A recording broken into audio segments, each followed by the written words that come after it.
C'è un film del 2006 che ogni anno che passa diventa meno divertente, non perché sia invecchiato male come film, anzi, ma perché ogni volta che lo riguardi riconosci qualcosa in più del mondo che hai intorno. E questo, diciamolo, è un po' inquietante. Il film di cui sto parlando è Idiocracy, diretto da Mike Judge, lo stesso creatore di Beavis and Butt-Head, oppure Office Space o ancora Silicon Valley, di cui ci ho realizzato un video dedicato. E la storia di come questo film sia arrivato al pubblico è già di per sé assurda. La 20th Century Fox, che lo produceva e lo distribuiva, ha fatto letteralmente di tutto per farlo sparire. Non ha fatto campagne promozionali, ha pubblicato soltanto un paio di foto stampa e poi lo ha fatto uscire in sole 6 città americane, il minimo indispensabile per contratto. Il motivo è perché nel film compaiono marchi reali del nostro mondo, come Starbucks o Carl's Jr. o Costco, e vengono tutti ridicolizzati brutalmente. I love you.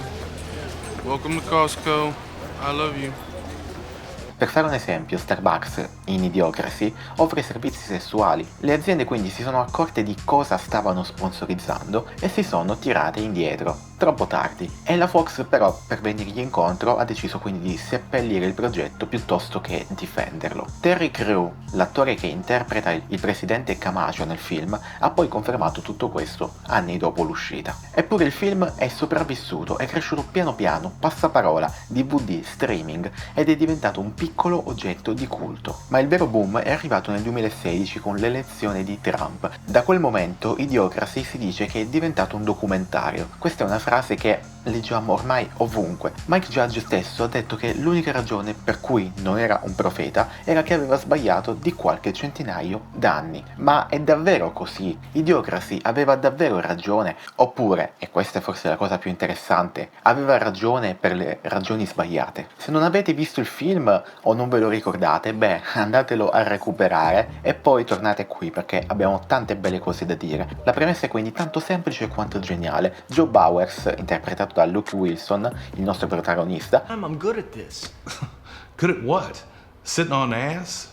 No one ever comes in here. È un soldato americano selezionato per un esperimento militare di ibernazione, ma non perché sia il migliore, anzi, è stato scelto proprio perché lui è il più medio in assoluto. Intelligenza media, capacità medie, motivazione media, aspetto medio, l'uomo più ordinario delle forze armate. E insieme a lui viene ibernata Rita, una prostituta, perché l'esercito non riesce a trovare una candidata volontaria migliore. L'idea era che dormissero in ibernazione per un anno, ma l'ufficiale responsabile del progetto viene arrestato, la base viene chiusa e demolita e i due vengono dimenticati nelle loro capsule perché era un progetto estremamente segreto. Poi 500 anni dopo una valanga di spazzatura li sveglia e Joe si ritrova nell'anno 2505. Quello che però trova è un mondo dove l'umanità, anziché progredire, è precipitata in una stupidità generalizzata. La capsula di Joe si schianta nell'appartamento di Frito Pendejo, un tizio che sta guardando Aya alle palle. Uno show televisivo che consiste interamente in un uomo che viene colpito nei testicoli, e quello è il programma più visto del paese. Poi, sempre nel mondo di Idiocracy, il film più premiato dell'anno altro non è che un enorme sedere che scorreggia per 90 minuti. No scherzo, nel film è letteralmente così. Joe quindi esce per strada e scopre un mondo dove Costco è grande come una città intera. Dentro trovi supermercato, università, stazione dei treni. Starbucks, come detto, offre servizi sessuali. Joe was able to understand them, but when he spoke in an ordinary voice, he sounded pompous and faggy to them. E i palazzi stanno in piedi letteralmente legati insieme con delle corde. E i campi agricoli addirittura vengono irrigati non con l'acqua ma con Brando, una bevanda energetica tipo il nostro Gatorade. Perché le pubblicità dicono che Brando ha quello che le piante vogliono, gli elettroliti. E nessuno mette in discussione questa cosa. Nessuno. Joe finisce in ospedale, dove la diagnosi la fa una macchina premendo bottoni con le faccine.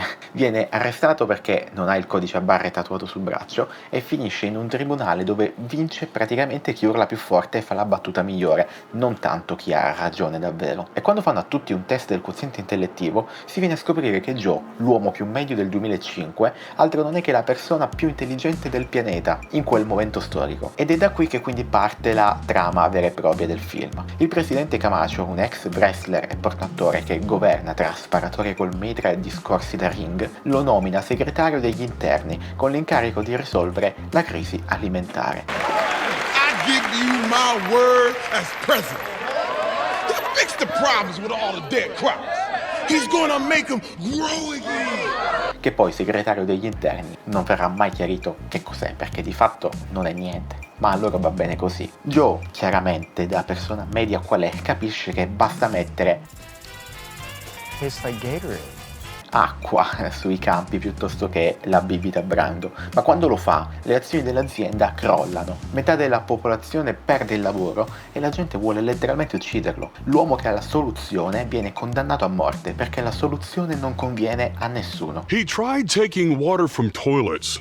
E quindi qui diciamo che il film per un attimo smette di far ridere. Ora, quando il film è uscito nel 2006, Idiocracy era una presa in giro dell'America di Bush. Punto, era questo, una commedia che usava il futuro per sfottere il presente, un po' come faceva Jonathan Swift con i viaggi di Gulliver. Non è che Swift credeva davvero che esistessero i lillipuziani, li usava per criticare la società del tempo. Ma col passare degli anni, certi dettagli del film hanno iniziato a sembrare meno assurdi, e questo è il punto che fa venire i brividi, perché nel film la politica è puro spettacolo. Il presidente Camacho entra al congresso sparando in aria col mitra, urla, insulta, fa lo showman, non governa, ma performa. E guardando il dibattito politico di oggi, non solo americano ma anche il nostro italiano, ti viene da chiederti quanto siamo lontani da quel futuro lì. La politica italiana da anni scivola sempre di più verso il format televisivo, la battuta che diventa titolo, lo slogan che sostituisce il programma, il tweet che conta più della legge. Come scriveva qualcuno di recente, la politica ha divorziato dalla cultura e si è ridotta a un evento calcistico, insulti, maldicenze, linguaggio rozzo, amici e nemici. E non è un problema di destra o di sinistra, ma è un problema letteralmente di tutti. Nel film la televisione ha schermi giganteschi dove il contenuto occupa un angolino e tutto il resto è pubblicità. Pensate ai siti web di oggi, ai video con le scritte che coprono metaschermo, alle app che sono più pubblicità che contenuto. O pensate allo stesso YouTube che state guardando ora, ma quanti diamini di pubblicità è arrivato ad inserire in mezzo ai video? Una volta non era così. Comunque, le pubblicità nel film compaiono ovunque, sulle magliette, nei discorsi politici, sugli edifici. Ora, guardate alcuni dei vostri vestiti. Alcuni di essi non sono già pubblicità a marchi famosi? E voi non solo avete pagato per quel vestito, pagandolo lo indossate e fate pubblicità gratuita a quelle aziende. Non è troppo diverso da quello che viene raccontato in Idiocracy. Siamo lì, ci stiamo avvicinando a quello. C'è una scena nel film in cui un'auto viene spenta da remoto durante un inseguimento. All'epoca era soltanto un espediente narrativo. Oggi però si parla seriamente di kill switch sulle automobili e di droni che possono essere disattivati a distanza. È realtà oggi, mentre nel 2006 era semplicemente fantascienza. C'è gente poi nel film che ha la laurea ma non sa fare niente, avvocati che ripetono le stesse scemenze degli altri. Why you think you done it? Okay, number one, Your Honor. Just look at him.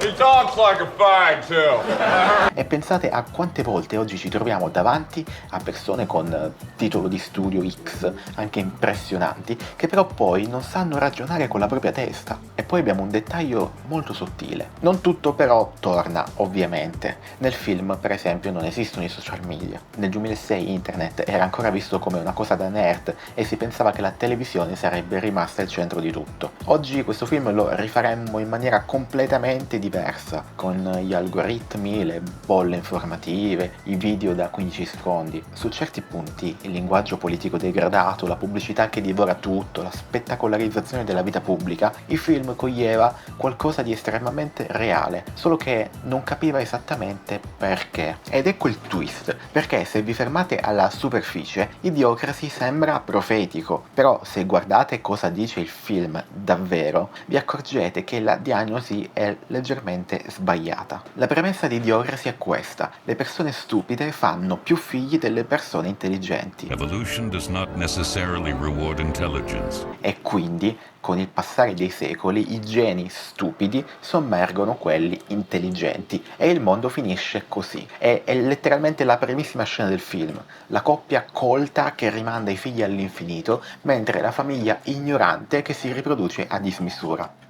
Ed è su questa premessa che si regge tutto il film. E per quanto io nella realtà ho veramente l'impressione di vedere questa cosa realizzarsi, che più si va avanti e più mi sembra di vedere una quantità di persone stupide sempre maggiore rispetto al ieri. C'è però un problema con questa idea, perché l'intelligenza come tratto puramente ereditario, quindi il pericolo che i meno adatti si riproducano troppo, ha un nome ed è chiamata eugenetica, la stessa logica con cui negli anni 20 si sterilizzavano forzatamente le persone ritenute mentalmente inadeguate negli Stati Uniti, oppure comunque la stessa logica che i nazisti hanno utilizzato per giustificare le loro politiche razziali. Mike Judge però non voleva certo evocare tutto questo, e quando infatti glielo hanno fatto notare ha detto chiaramente che lui non crede nell'eugenetica, ma il film, che gli piaccia o no, poggia tutto su quella base. Però appunto il problema che dicevo, che nonostante io noto questa cosa nella realtà e mi sembra che sia così, la scienza dice esattamente il contrario di questa teoria su cui si basa il film. Esiste un fenomeno chiamato effetto Flynn, dal ricercatore James Flynn, che dimostra che i punteggi dei test di intelligenza salgono in media di circa 3 punti ogni 10 anni. Non scendono, salgono. Quindi se Joe facesse un test del cui nel 2505 reale, il nostro, sarebbe lui quello in difficoltà, non gli altri. Comunque qui parliamo di studi e teorie. Questa cosa può, per quanto mi riguarda, realisticamente anche ribaltarsi. Poi c'è un'altra cosa che il film sbaglia completamente. Nel mondo di Idiocracy il CEO di Brando, l'azienda che ha sostituito l'acqua con la bevanda energetica, viene presentato come un emerito idiota, uno che non sa nemmeno cosa vende e crede alla sua stessa propaganda dell'azienda. I'm pretty sure what's killing the crops is this Brondo stuff. The Brondo's got what plants crave. It's got electrolytes. The plants aren't growing, so I'm pretty sure that the Brondo's not working. Now, I'm no botanist, but I do know that if you put water on plants, they grow. You want to solve this problem, I want to get my pardon, so why don't we just try it, okay? And not worry about what plants crave. Brondo's got what plants crave. Però nella realtà di oggi sappiamo che non funziona così. Le aziende del tabacco sapevano che le sigarette facevano male e lo nascondevano. Le compagnie petrolifere conoscono gli effetti del cambiamento climatico fin dagli anni 50. Queste aziende non sono stupide, sono calcolatrici. Quindi il film prende il risultato giusto, le multinazionali che ci manipolano, ma gli dà la causa sbagliata. Che poi, oddio, più si va avanti, più questa cosa potrebbe diventare realtà. Comunque il punto più importante è che Idiocracy ci dice che il mondo va male perché la gente è geneticamente stupida, ma abbiamo detto che scientificamente non potrà mai essere così. Non viviamo in un mondo anti-intellettuale dove la gente rifiuta la conoscenza, bensì viviamo in un mondo pseudo-intellettuale dove la gente crede di informarsi, crede di ragionare, crede di avere spirito critico. Capiamoci, i terapeutisti non odiano la scienza, ne creano una falsa. I complottisti non rifiutano l'informazione, ne producono una alternativa. Il problema non è che non leggiamo, ma è che leggiamo le cose sbagliate. Non è che non pensiamo, ma è che pensiamo male. E quindi quando oggi qualcuno dice siamo in piena idiocracy, citando il film, dopo magari aver visto un video stupido su TikTok, sta facendo esattamente quello che il film fa, sentirsi superiore senza capire davvero il problema.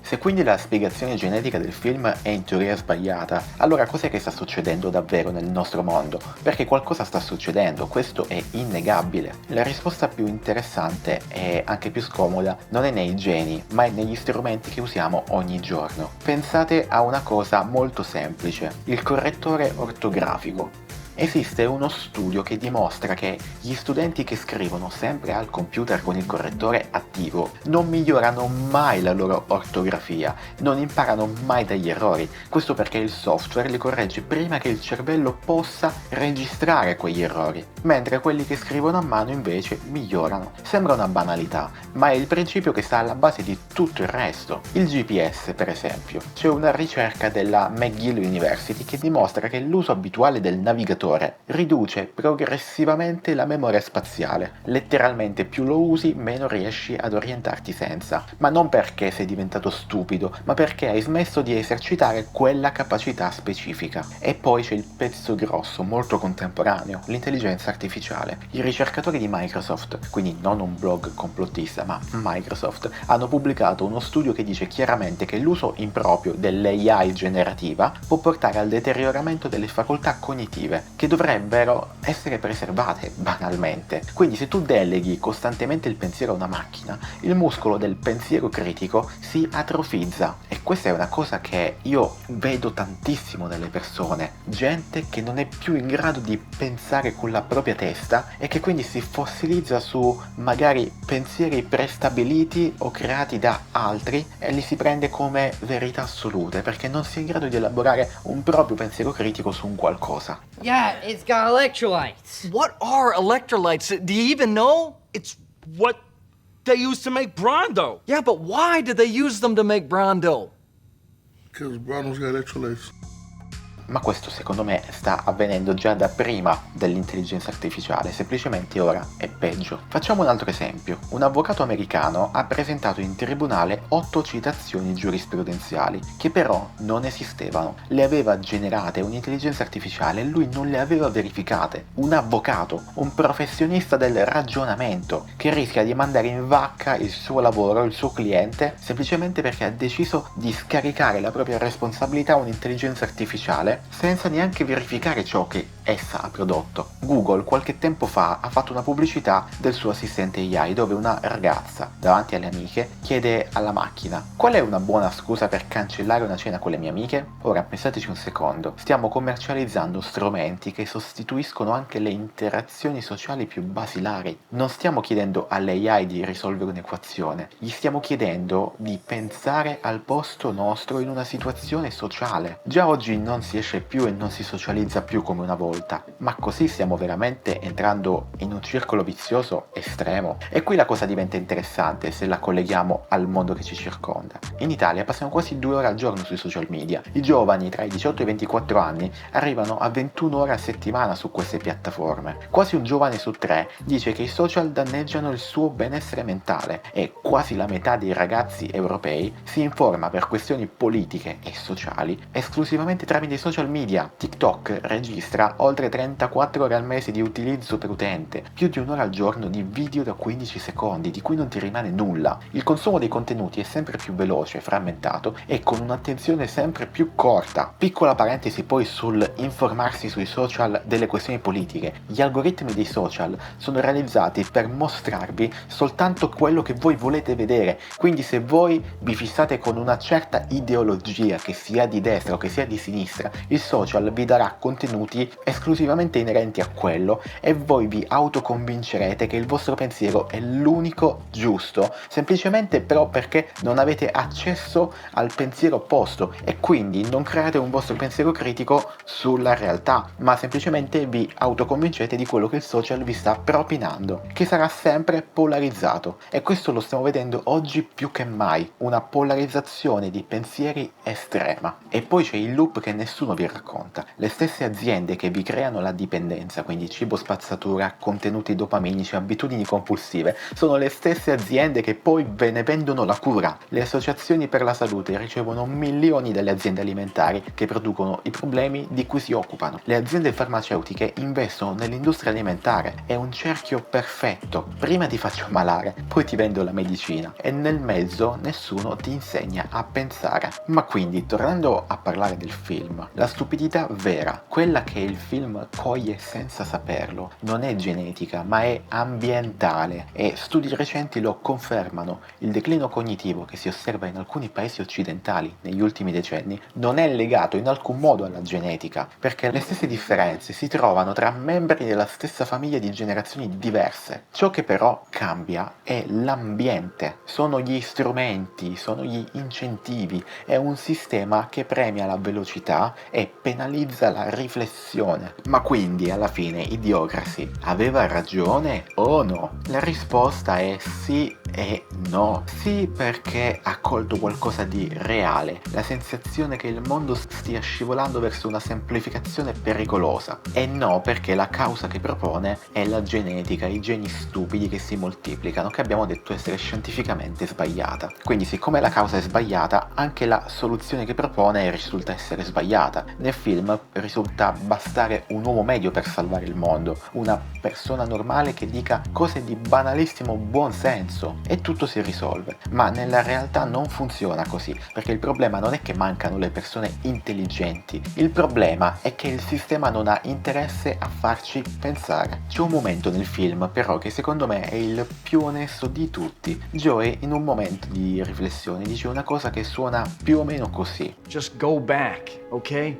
Tell people to read books. Tell people to stay in school. You know, tell people to just use their brains or something. You know, I think maybe the world got like this because of people like me. I never did anything with my life. At least you were an artist.